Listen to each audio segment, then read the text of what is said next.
Halo, selamat siang. Sebelumnya, izinkan saya memperkenalkan diri terlebih dahulu.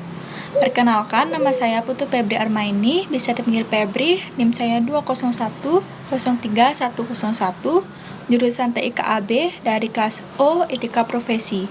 Di sini, saya akan mengambil salah satu topik materi, yaitu cybercrime, mengenai tentang kasus penipuan lewat email.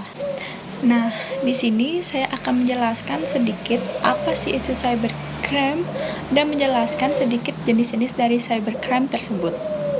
Cybercrime adalah kejahatan dunia maya yang dilakukan individu ataupun sekelompok orang yang menyerang sistem keamanan komputer atau data-data yang ada di dalam komputer tersebut. Kejahatan dunia maya secara luas dapat sebagai aktivitas ilegal apapun yang melibatkan komputer, perangkat digital lain, atau jaringan komputer. Adapun contoh cybercrime diantaranya yaitu ancaman keamanan cyber seperti rekayasa sosial, eksploitasi kerentanan perangkat lunak, dan serangan jaringan. Dan jenis-jenis cybercrime yang pertama ada peretasan. Peretasan adalah tindakan yang dilakukan oleh penyusup dengan mengakses sistem komputer tanpa izin. Dan yang kedua ada hacking. Hacking adalah tindakan berbahaya yang seringkali dilakukan oleh para programmer profesional untuk mengincar kelemahan atau celah dari sistem keamanan tersebut.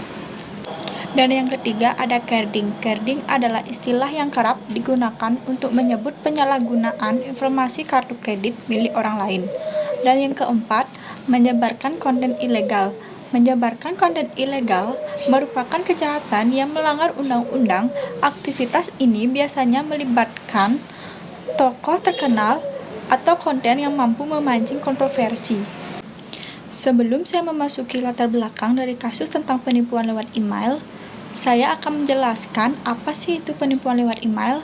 Penipuan lewat email adalah penipuan yang disengaja untuk keuntungan pribadi ataupun untuk merusak orang lain melalui email tersebut.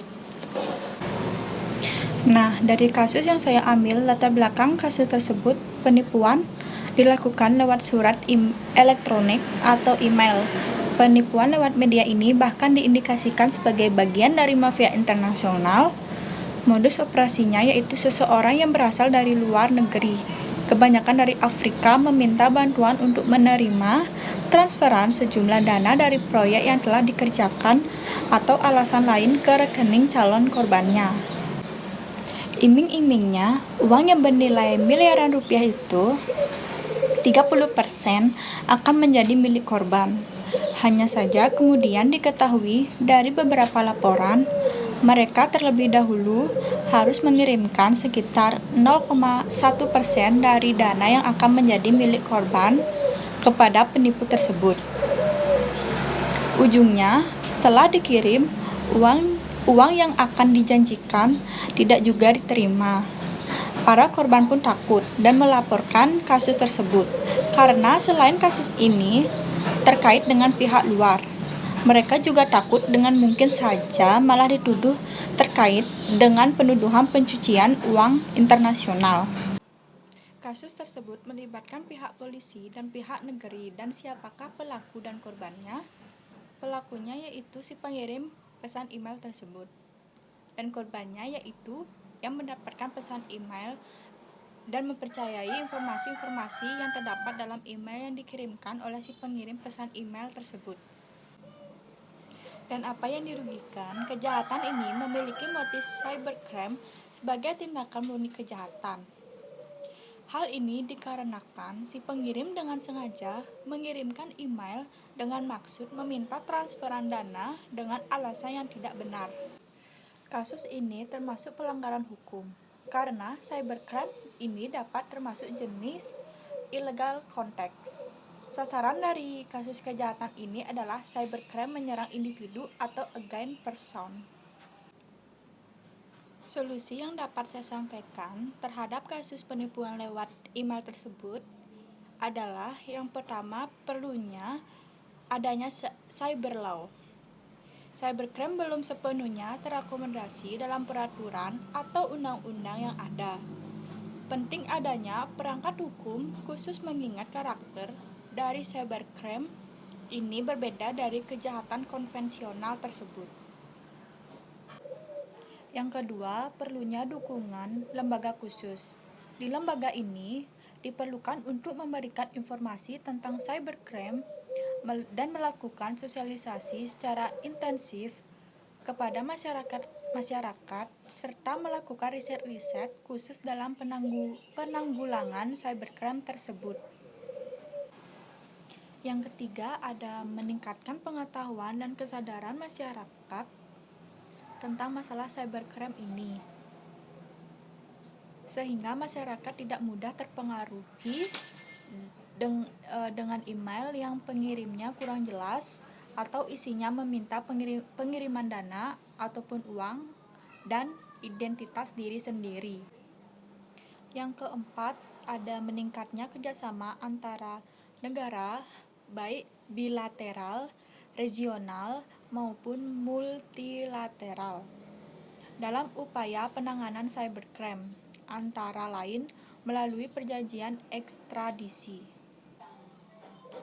Dan yang kelima, adanya kesadaran masyarakat yang sudah menjadi korban untuk melaporkan kepada polisi, dan sehingga korban email itu dapat dikurangi atau bahkan si pengirim email dapat segera ditangkap oleh pihak polisi tersebut.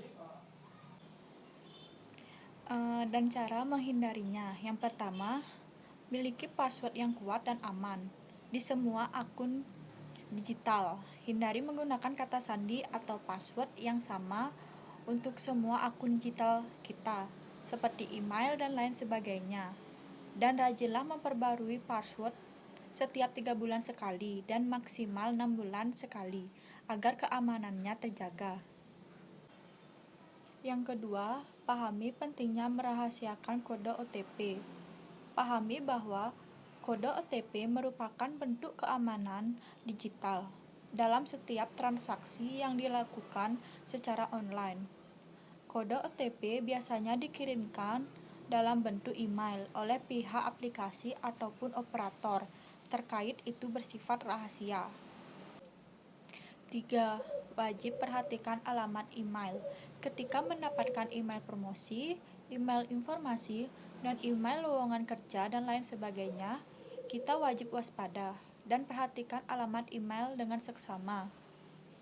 Pasalnya, ada banyak modus penipuan phishing pencurian data pribadi yang gencar dikirimkan via email palsu, alias email tersebut bukan dari pihak resmi. Dan hindari langsung merespon email tersebut maupun mengklik link tautan yang ada di dalam email tersebut demi keamanan data pribadi kita. Berkenaan dengan peran hukum pidana, maka perlu diperhatikan beberapa hal penting sebagai upaya penyempurnaan terhadap ketentuan Undang-Undang Hukum Pidana Nasional. Antara lain, daya berlaku undang-undang hukum pidana harus diperluas, sehingga tidak hanya mengacu pada asas atau prinsip yang selama ini dianut dalam Pasal 2 sampai Pasal 9 KUHP, yaitu asas personal, asas teritorial, dan asas universal. Untuk merumuskan dan menentukan perbuatan-perbuatan mana yang dapat dikenakan sanksi pidana, dan untuk menjerat pelaku tindak pidana yang melakukan kejahatan di dunia maya atau cybercrime, dapat digunakan lembaga penafsiran hukum. Hal ini dimaksudkan untuk menghindarkan kekosongan hukum tersebut.